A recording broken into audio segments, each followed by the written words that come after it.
Aujourd'hui, on va s'intéresser au blog de Figma, on va naviguer un peu dessus ensemble, puis on s'intéressera de plus près à un article en particulier. Donc ce blog, il s'appelle Shortcut, comme vous pouvez le voir, et il reprend l'identité graphique très forte de Figma. Donc on peut retrouver plusieurs types de contenus et plusieurs catégories d'articles sur ce blog, notamment tous les contenus liés à la config de Figma, que vous pouvez voir ici, avec plusieurs tags reliés à ce qui est abordé dans les articles. Et on peut voir aussi, en termes d'identité graphique et d'animation et d'interaction, des choses très visuelles, très animées autour des vignettes.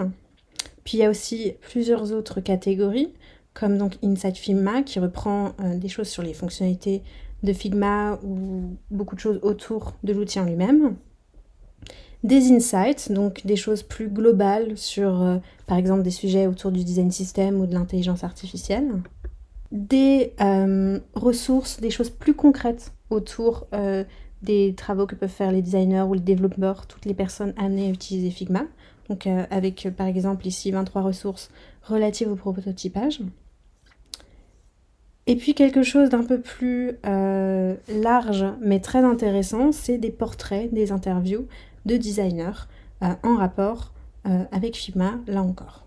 Donc toutes ces catégories, vous pouvez les retrouver dans le menu navigation et vous pouvez aussi choisir de naviguer par sujet.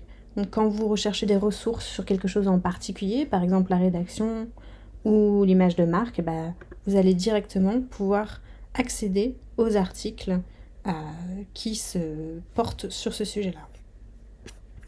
Nous aujourd'hui, on va faire un petit zoom sur cet article de Figma qui parle de l'étude menée à la rentrée sur le rapport entre l'intelligence artificielle et les métiers du design et donc toutes les personnes autour de cela.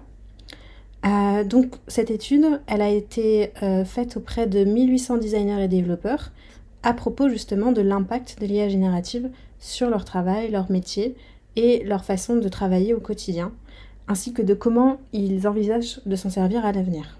Donc même si l'IA générative en est encore seulement à ses débuts, on voit quand même des tendances qui se dessinent. D'un côté, on a les développeurs qui s'emparent très facilement de l'intelligence artificielle. Pour 60% des développeurs, l'IA a eu un profond impact sur leur travail.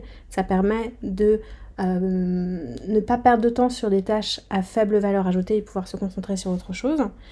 Du côté des designers, même si l'ambition est la même, on a des chiffres un peu plus mitigés parce que du côté design et pour des tâches moins automatiques, il est nécessaire de garder un certain discernement pour distinguer ce qui est intéressant de ce qui ne l'est pas dans ce qui est proposé par l'intelligence artificielle. C'est d'autant plus marquant dans les professions de cadres dirigeants, puisque 37% d'entre eux déclarent que l'IA a eu un impact significatif, voire transformationnel, sur leur activité. Et vous verrez par la suite que ces chiffres sont un peu plus bas pour les personnes qui ont moins de seniorité. Mais par contre, ce qui est intéressant à noter, c'est que seulement les workflows individuels sont réellement impactés par l'IA et il y a un vrai gain de productivité dans ces workflows-là. Par contre, dans tout ce qui est tâches collectives, l'IA a beaucoup plus de mal pour l'instant à se faire sa place.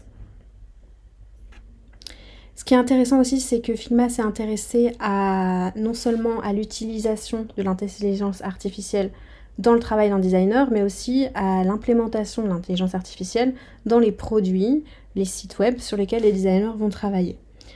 Et donc il y a un peu plus de la moitié des sondés qui ont déjà travaillé sur une application, une fonctionnalité qui va utiliser l'IA, mais moins de la moitié d'entre eux qui ont vraiment sorti quelque chose. Et pour 72% d'entre eux, l'IA joue seulement un rôle secondaire, voire même non essentiel dans le produit. Donc on est plutôt sur quelque chose qui pour l'instant est encore apparu comme plus accessoire. Et ce ressenti-là est partagé par les utilisateurs des produits qui sont assez indifférents envers les fonctionnalités IA qui sont parfois mal conçues ou qui intègrent l'IA sans réelle nécessité.